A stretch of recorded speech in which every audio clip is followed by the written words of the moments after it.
Good morning and welcome back to Education Wide. I'm Tara Burney and here with me this morning is Taylor Putney, Chief Representative of Education Queensland. Good morning, Taylor. Good morning, Tara. Now, what the viewers have just seen was a new campaign that has recently been released by Education Queensland regarding domestic violence.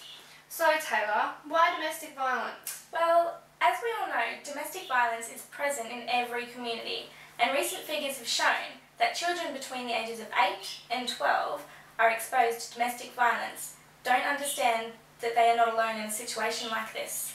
Yes, that's right. A lot of young children don't like to speak about problems at home. I know I never did. You're a teacher of many years yourself. How might you address an issue like this in a classroom? School is where we, on the outside of their lives, first see the ugly head of domestic abuse in children. School is where we can stop society from helping to create more victims and abusers, and where the issue needs to be eliminated because we can't go into their houses and save them. I've taught in numerous places around Queensland, and we have had a chance to deepen my knowledge of understanding children and their interaction in the classroom. We have to realise that domestic violence is a very sensitive issue with children among these ages. To teach this in a classroom, we first, as teachers, need to show leadership in this area. So the appropriateness of what you teach with someone who is, say, 8 or 12 would be totally different on terms of content and how you would teach it to someone who is 15 and 16.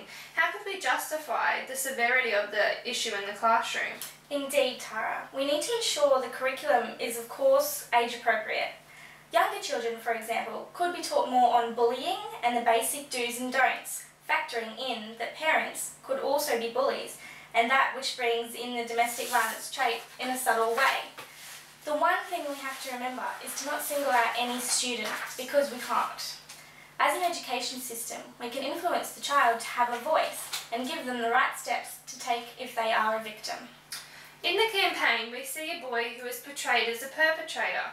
How could we differentiate this in schools? Well, ensuring children know the precaution of domestic violence is prominent. You cannot allow a child to grow up and venture into society not knowing right from wrong.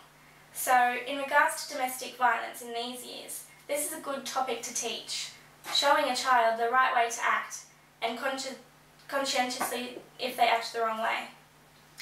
Recently, England has included domestic violence into their curriculum over there, and it has caused disturb within the community.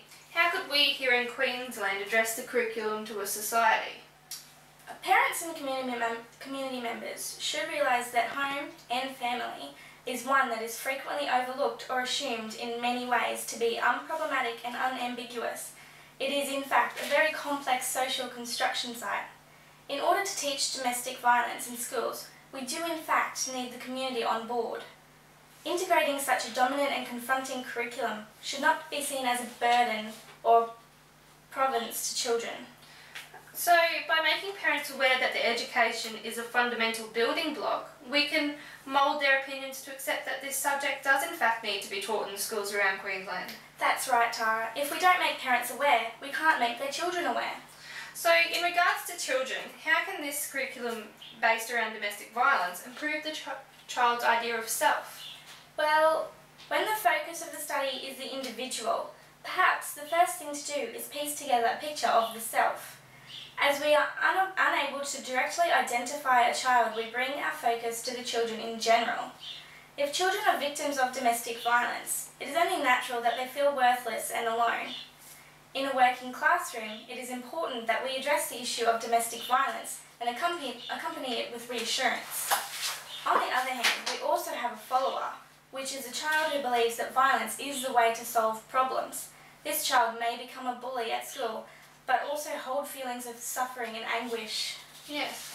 So how might domestic violence allow you to work as a transformative educator, for example, working to overcome diverse groups within your classroom and society?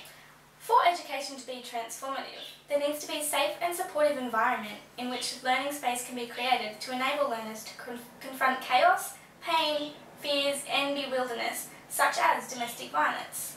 Within a safe environment, learners are free from judgment, bullying, negative conflicts and intimidation, so that they can be courageous enough to be pushed to the boundaries of their realities. Hence, learners are more likely to discover aspects of them and develop as whole persons. This is an excellent point, Taylor. I never thought of it that way.